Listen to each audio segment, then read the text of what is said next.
ಎಲ್ಲರಿಗೂ ನಮಸ್ಕಾರ. ಆರ್ಜನಸ್ಗೆ ತಮ್ಮಲ್ಲಿ ಸ್ವಾಗತವನ್ನು ಕೊಡ್ತೀನಿ. ನಾನು ಇವತ್ತು ಡ್ರಂಕ್ ಅಂಡ್ ಡ್ರೈವ್ ಬಗ್ಗೆ ಮಾತಾಡ್ಲಿಕ್ಕೆ ಬಂದಿದ್ದೀನಿ. ಸೆಕ್ಷನ್ 185 ಮೋಟಾರ್ ವೆಹಿಕಲ್ ಆಕ್ಟ್ ಪ್ರಕಾರ ಅದೊಂದು ಕ್ರಿಮಿನಲ್ ಅಫೆನ್ಸ್ ಆಗಿರುತ್ತೆ. ನೀವು ಒಂದು ಡ್ರಂಕ್ ಅಂಡ್ ಡ್ರೈವ್ ಅಕಸ್ಮಾತ್ ಯಾವ್ದಾದ್ರು ಪೊಲೀಸ್ ಕೈಲಿ ಸಿಕ್ಕಾಕೊಂಡಾಗ ನೀವು ಕುಡ್ದಿದ್ದೀರಾ ಅಂತ ಏನಾದ್ರು ಪ್ರೂವ್ ಆದಾಗ 10,000 ದಂಡ, ಹಾಗೆ 6 ತಿಂಗಳ ಕಾಲ ಶಿಕ್ಷೆ ಇರುತ್ತೆ. ಹಾಗೆ ನೀವು 6 ತಿಂಗಳ ಕಾಲ ಶಿಕ್ಷೆ, ಅದು ಡಿಪೆಂಡ್ಸ್ ಆನ್ ಕೋರ್ಟ್ ಯಾವ ರೀತಿ ಕೊಡ್ಬೋದು ಅದ್ರ ಮೇಲೆ ನಿಮ್ಗೆ ಶಿಕ್ಷೆ ಇರುತ್ತೆ. ಆ ನಂತರ 3 ವರ್ಷಗಳ ಕಾಲ ಮತ್ತೆ ಒಳಗಡೆ ಇನ್ನೊಂದ್ಸರಿ ಏನಾದ್ರು ಸಿಕ್ಕಾಕೊಂಡ್ರೆ ಆಗ ನಿಮ್ಗೆ 2 ವರ್ಷಗಳ ಕಾಲ ಶಿಕ್ಷೆ ಇರುತ್ತೆ. ಹಾಗೆ 15,000 ದಂಡ ಇರುತ್ತೆ. ನಿಮ್ಮ DL ನ ಕ್ಯಾನ್ಸಲ್ ಮಾಡೋ ಎಲ್ಲಾ ಸಾಧ್ಯತೆಗಳು ಇರುತ್ತೆ. ಹಾಗೆ ನೀವೇನಾದ್ರು ಅಕಸ್ಮಾತ್ ನೀವು ರ್ಯಾಶ್ ಆಗಿ ಡ್ರೈವ್ ಮಾಡಿ ಕುಡ್ದಿ ಅಥವಾ ಗಾಡಿ ಏನಾದ್ರು ಓಡಿಸಿದಾಗ ರ್ಯಾಶ್ ಅಂಡ್ ಓನ್ ನೆಗ್ಲಿಜೆನ್ಸ್ ಬರುತ್ತೆ. ನಿಮ್ಗೆ ಯಾವುದೇ ಕಾರಣಕ್ಕೂ ಹಣ ಪರಿಹಾರಗಳು ನಿಮ್ಗೆ ಸಿಗೋದಿಲ್ಲ. ಹಾಗೆ ಎಲ್ಲಾ ಒಂದು ಲೀಗಲ್ ರೈಟ್ಸ್ ಇಂದ ಪೊಲೀಸರು ನಿಮ್ಮ ತಡೆದು ನಿಮ್ಮನ್ನ ಚೆಕ್ ಮಾಡ್ಬೋದು.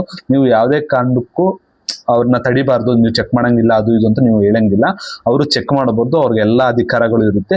ಹಾಗೆ ಅವರು ನೀವು ಏನಾದ್ರು ಅವ್ರ ಮಾತು ಕೇಳಿಲ್ಲ ಅಂದ್ರೆ ನಿಮ್ನ ಮೆಡಿಕಲ್ ಟೆಸ್ಟ್ ಕರ್ಕೊಂಡು ಹೋಗೋದು ತುಂಬಾ ಚಾನ್ಸಸ್ ಇರುತ್ತೆ. ಸೊ ಬಿ ಕೇರ್ಫುಲ್, ಯಾರು ಕುಡಿದು ಗಾಡಿಗಳನ್ನ ಓಡಿಸ್ಬೇಡಿ ಅಂತ ಹೇಳ್ತೀನಿ. ಮುಂದಿನ ವಿಡಿಯೋಗಳಲ್ಲಿ ಸಿಗ್ತೀನಿ. ಜೈ ಹಿಂದ್, ಜೈ ಕರ್ನಾಟಕ. ಮತ್ತೆ ಥ್ಯಾಂಕ್ ಯು.